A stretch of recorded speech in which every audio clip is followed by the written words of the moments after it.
안녕하세요. 이해란 TV의 이해란입니다. 김영 선생님과 함께 오늘 또 재미있는 얘기 좀 나눠보려고 하는데요. 예, 딱딱한 이야기를 넘어서 오늘은 좀 재미있는 이야기로 찾아뵙도록 하겠습니다. 예, 들어가기 전에 한 가지만 말씀을 드린다면 구독, 좋아요, 이해란 TV 구독, 좋아요 부탁드리고요. 종처럼 생긴 모양의 알람이 있는데 그것도 꼭 눌러주시기를 부탁드리겠습니다. 그러면 저희들과 함께 실시간 방송을 함께 이렇게 참여하실 수 있거든요. 그러면 오늘은 조금 좀 재미있는 이야기. 예, 김여정의 관상이 김정은이를 잡아먹는 그 상이라는 점쟁이들의 이야기 때문에 그랬을까요? 김여정이가 요새 사라졌습니다. 김영 선생님 모시겠습니다. 안녕하세요. 네, 안녕하십니까. 예, 요즘에 김여정이가 한동안 안 나와요, 지금. 네. 특히 김정은 곁에서 사라졌어요. 김여정이가 지난번에 자신의 독단적인 목소리를 낼 때에도 김정은 곁에는 없었거든요. 저 위에 그림도 있다시피 김여정이는 김정은의 그림자 같은 네. 존재 아니었습니까? 그렇습니다. 예, 그랬는데 지금 제가 이제 북한의 한 소식통으로부터 그 들은 소문에 의하면, 이건 소문입니다. 뭐 저희가 뭐 김여정이한테 직접 물어볼 수도 없고 김정은이한테 직접 물어볼 수도 없지 않겠습니까? 소문에 따르면 김여정의 관상이 김정은을 잡아먹을 그럴 상이라고 그 점쟁이가 말했다고 하네요. 그래서 김여정이가 찰거마리처럼 김정은이를 따라다니다가 지금은 김정은이가 야, 네가 너 때문에 내가 이렇게 아프고 또 내가 이렇게 일이 안 되는 것 같다. 그래서 너는 이제 나를 따라오지 마라. 이렇게 해서 지금 못 따라다니고 따라다닌다는 그런 얘기가 있었습니다. 그러면 북한의 점쟁이들은 어느 정도인가요? 일단은 북한도 점쟁이에 대해서는 통제를 한다고는 돼 있죠, 사실은.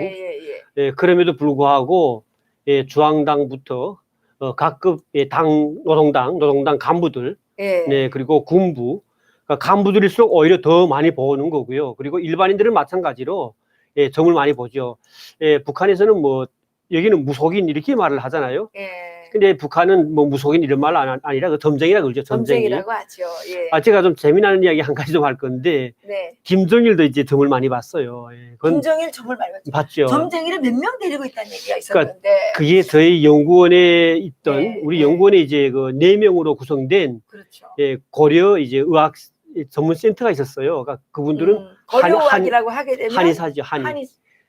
이 친구들 하는 중에 한 명이 이제 청진에서 올라온 정말 이게 한의사인데 여자였어요. 근데 그분이 점을 잘 쳐가지고 올라왔거든요. 진짜요? 네. 근데 중앙당 조직부 부장이 그러니까 처가 이제 사망하고 나서 그러니까 상처한 상태에서 이 여자가 이미 전에 처녀 때부터 이제 중앙당 간부들을 계속 보다 보니까 그러다 보니까 오죽했으면 김정일의 점도 봤었대요. 김정일의. 그래서 결국 김정일의 지시로 저 여자 같이 살아 해가지고 살았다는 거예요. 그래 저희 같은 당세포 있었거든요. 그래요. 네. 그 점 얘기 좀 재미있는 거 좀 해주세요. 그래 저도 이제 점을 한번 조용히 이제 조용한 시간에 같은 당세포니까 어떻게 좀 볼 수 있을까요? 했더니 한번 조용한 시간에 한번 하죠 하던 건데 한번 이야기 하더라고요. 근데 뭔가 되는데 저보고 40대 중반쯤에서는 좀 고초는 겪을 수 있다. 근데 주의해야 되는데 가까운 친구 때문에 그럴 수 있다 했는데 진짜 제가 그런 일이 있었어요? 그런 있었어요. 맞았어요? 네, 진짜 맞았죠. 그래서 내가 와 유명하긴 하구나. 그럼 어떤 고초를 겪었는데요? 저는 북한에 있을 때 같은 김일성 종합대학 같은 이제 실험생물학과 같은 학과에 있던 친구인데 그 친구가 이제 연구소에 같이 갔어요. 김부자 그 만청산 연구원에. 근데 그 친구가 결국 나한테 뭔가 부탁을 했는데 그 부탁한 이제 그 소포물 있잖아요. 딱 봉인했는데 그 안에 뚜로찔이라고 하는 이제 그 폭약이 있었어요. 근데 그 친구가 이제 앞으로 제가 좀 잘 또 그 이야기 좀 길게 할 건데 저는 사실 뭐 김일성을 죽이려고 했던 거는 폭파범은 아니거든요, 사실은. 그 친구가 몰래 했던 그 소포물을 그 엄마 집에 갖다 주라 해가지고 그러니까 환갑 때 얘들은 이제 그 화대천에서 고향이 화대예요, 길주. 그래서 이제 아버지 그 환갑 때 그걸 가지고 가서 터쳐가지고 고기를 잡겠다고 했던 건데 근데 보이부서 알아차린 거예요. 그래서 나는 그 친구한테 야 이거 너가 죽을 것 같아서 내가 무조건 비밀로 할 거니까 어디가 말을 하지 말아 했는데 어떻게 귀신같이 알아냈는지 보이부가. 네, 그래서 저를 김일성이 그 사망하고 나서 예, 중앙당 검을 붙으면서 예, 그게 제기됐던 거예요. 그래서 그때 고초를 많이 겪었는데 한 3일 동안 잡혀가가지고 조서 쓰고 혼났어요 그때. 근데 그때 제가 와, 그 점쟁이 말이 맞구나 생각 들더라고요. 네. 그리고 점쟁이는 나중에 계속 총을 받습니까? 보겠죠 지금도. 왜냐하면 뭐 중앙당이 뭐 한다는 큰 간부 3호로 들어갔고 그다음엔 예, 확실한 그 큰 어른들만 지금 점을 쳐주기 때문에 예, 북한은 그런 게 있잖아요. 결혼식 할 때도 이 점을 무조건 보잖아요. 네. 그러니까 결혼식 어느 날에 기일이 어느 날인지, 예, 그다음에 기일이죠. 네. 기일이 어느 날인가. 그다음엔 어떻게 해야 되는 그 방식까지 다 있잖아요. 그런 걸 자세하게 다 이제 점을 쳐가지고 하는 거예요. 네. 예, 뭐 지역마다 유명한 점쟁이가 있어가지고 정말 부모들이 예, 점을 치죠. 참 저도 그 부인이 이제 집사람이 그 한번 점을 쳐가지고 우습던 이야기도 있긴 있는데. 네. 뭐 어떤 얘기예요? 그건 하루는 지금 집에 들어갔어요. 집에 들어갔는데, 저희 오기 전에 식당을 또 했잖아요, 북한에서. 네. 근데 식당 직원들하고 같이 지금 점을 봤다는 거예요. 그래. 왜? 어떻게 봤냐 하니까, 오늘 지금 그 여자분이 하나 왔는데, 남포에서 왔다고 하더래요. 근데 그 데려온 여자분은 우리 양강도 해산에 있는 분이었죠. 근데 와가지고 점을 친다 하면서 뭐 점 봐준다 하니까 유명하다고 막 말하니까 점을 보는데, 돼지대가리 삶아라, 뭐 하라 해가지고 상을 이렇게 차리게 하더라는 거예요. 그리고 빈 접시에 돈도 올려놔야 된다 해서 그때 제일 큰 돈이 500원짜리일 때예요. 그때 다 올려놓고 했는데 한창 뭐라고 하던 게 글더라는 거죠. 점이 잘 안 나온다 이게. 내가 다 가져가서 그대로 보고 다 갖다 줄 테니까 내가 조용한 데 가서 보겠다 해가지고 다 이제 큰 이런 그릇에다가 다 담아가지고 이제 같이 온 분이 다 가지고 간 거예요. 근데 이틀이 돼도 오지 않아가지고 그래가지고 이제 그걸 찾았어요. 그 집을 찾아가지고 가니까 다 먹어 치운 다음에 아무것도 없어 지금 집에는 아무것도 없고. 먹으려고 그랬겠지. 그래서 이게 속았구나 해가지고 그래서 저 도보안국에 있는 경찰이죠. 경찰 그쪽에 아는 그 친인척이 있으니까 시켜가지고 붙잡아 넣었어요. 넣었는데 이쪽 남포 여자는 진짜 점을 치던 여자 맞고 근데 그 앞에 나섰던 여자는 완전 사기꾼이었어요. 완전히 원래부터 정가가 있더라고요. 그러니까 이 여자는 솔직히 다 하는데 그거 욕심 나니까 이 여자는 자꾸 꼬여가지고 집에 오게 만들고 어렵게 살다 보니까 그 고기랑 먹고 싶었겠죠. 근데 그때 점을 쳤는데 그 점친 내용들은 참 거의 다 비슷하네 뭐 이렇게 네 그렇게 됐죠. 예. 제가 이제 북한에 있을 때 들은 얘기인데 김정일이가 국정을 수행하는 데 있어서 점을 보고 수행한다는 얘기가 있었어요. 그 중앙당 부부장 와이프를 자기가 직접 골라낸 게 점쟁이로 골라줬다니까 글쎄. 그 같은 세포시니까 제가 잘 알죠.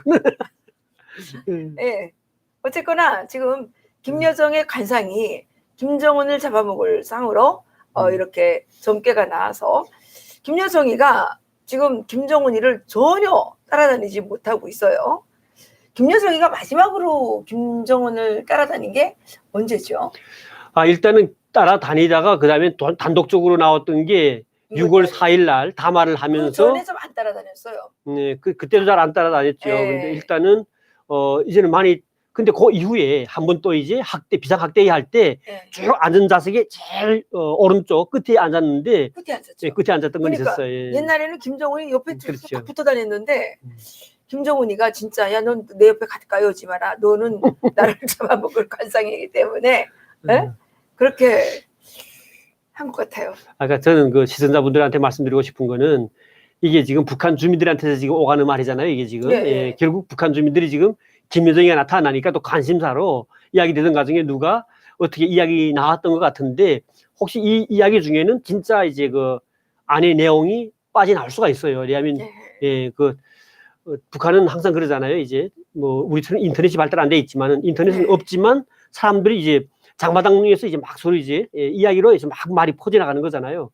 아마 지금쯤은 아마 이제 이 이야기한 사람을 잡으라 해가지고 아마 지금 하나하나 지금 잡아다 지금 캐고 있을 거예요 지금. 그런데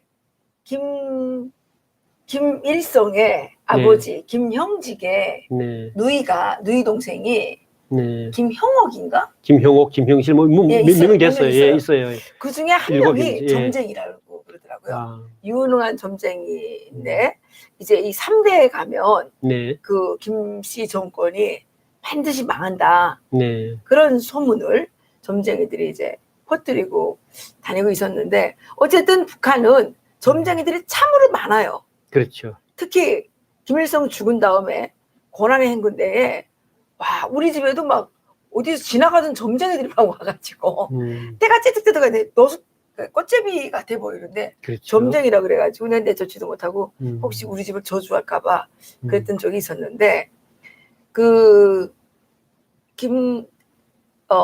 김정일 그때 김정일 때죠. 그렇죠. 김정일 때에 제가 듣기로는 점을 치는 그런 남자도 있고 여자도 있는데 한 6명 정도 주변에 김정일의 점을 봐주는 그런 사람들이 있다는 얘기를 들은 적이 있었습니다. 어떻게 평양에 그 김일성 장수연구소에 있을 때 그런 얘기 못 들으셨어요? 저는 점쟁이 많다는 것보다도 직접 그 점을 치는 그 여자가 우리 같은 세포에 있다 보니까 네. 확실하게 점을 보고 있구나 하는 걸 네. 알았고, 그리고 이제 남포 쪽에 유명한 점 치는 여자가 있었는데 네. 나이는 어렸어요. 한 20대 초반이었는데 네. 북한의 그 평양에 있는 좀 간부들도 네.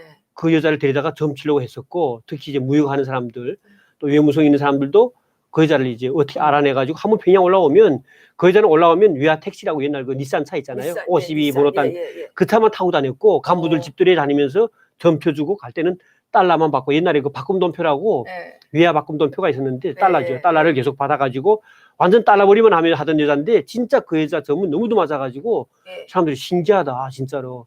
그런데 북한에서 이 그랬죠. 점쟁이들을 60년대, 70년대에 숙청하지 않았습니까? 네, 숙청했죠. 네, 숙청을 했는데 어떻게 김정일 때에 와가지고 그렇게 점쟁이들이 막 이렇게 늘어났는지 김정일의 그 미신 그에 대한 집착 같은 것이 북한에 더 많은 점쟁이를 만들지 않았을까? 예, 그럴 가능성이 있습니다. 왜냐하면 김일성 같은 경우는 점을 좀 안 믿은 측면이 있었다고 볼 수 있는 게, 네. 예, 일단은 김일성은 어릴 때부터 기독교 가정에서 태어난 거잖아요, 사실은. 네. 그러다 보니까 이제 성황당 연극도 만들고 하는 그 어린 시절의 그 추억들을 보게 되면 네, 귀신 쫓고 예, 이런 걸 좀 싫어했던 것만은 사실 같아 보이는데, 네. 제 기록에도 지금 제가 기억에도 70년대, 80년대까지만 해도 북한은 그렇게 점 치는 사람들이 왕성화되지 못하고 네. 점만 치면 잡아갔어요, 무조건. 근데 이상하게 80년대 중반 지나가면서 김정일이가 이제 집권할 때부터 점을 좀 치니까 밑에서 점 치는 사람을 잡아놓으면 무조건 북한은 뭔가 잘못하면 비준 받잖아요. 처형할 것인지 아니면 뭐 할 것인지. 그때마다 야 그런 거 좀 놔둬 아마 했겠죠. 그러다 보니까 점점 그럴 것이고, 지금은 점쟁이가 뭐 문제 없는 게 뭐냐면 자기가 점 치는 간부들이 다 거의 간부들 치기 때문에 보안원들이 마음대로 못 다칩니다. 다치놨다가는 그 뒤에서 배경이 노동당 간부가 야 그거 다치지 마라 놔둬 하면 끝이니까요. 그러니까. 그리고 최근에는 보위부 경찰 있잖아요. 북한 그 보안원들, 이 사람들도 이제는 점을 보는 거예요. 예, 그러다 보니까 예, 다 봐요. 그러다 보니까 저는 사실 그 북한에서 우리 어머니라든가 또 우리 친인척들 집사람들 보는 거 가지고 제가 계속 싸움을 했거든요. 저는 야 이거 미신이야 보지 마라 막 그랬었는데, 점차 이제 보고 나서 한 이야기들, 재미난 이야기를 듣다 보면 이거 맞을 수 있지 않겠나 하는데, 저는 지금도 이게 와서 믿지는 않습니다, 사실은. 근데 유명한 무속인들은 있긴 있더라고요. 우리 탈북민들도 유명한 분들 알잖아요. 아니 근데 탈북자 중에 그 점쟁이가 많이 왔다면서요? 그 북한에 있을 때부터 신내림 받았다고 하는 분들인데, 여자분들이 특히 저희 한 10년도 2010년도 그리고 2008년도 온 분들은 와서 지금 무속인 하는데, 한국인 무속인보다 너무도 잘하기 때문에 요즘 나온 분이 12년 됐는데 지금 큰 3층짜리 집을 지금 샀어요. 그래서 거기서 점쳐가지고? 점 하니까 돈을 많이 벌었잖아요. 그래서 3층은 완전히 근데 혼자 사시더라고 보니까. 요 가지고 유튜브에 쫙 나온 거 보니까 3층은 자기 이제 그 공간이고 탈북자 무속인인데 그 탈북자 무속인들 꽤 많아요 요즘에. 근데 제가 지금 알고 있는 공개적인 무속인만 해도 한 3명 되는데, 그래요?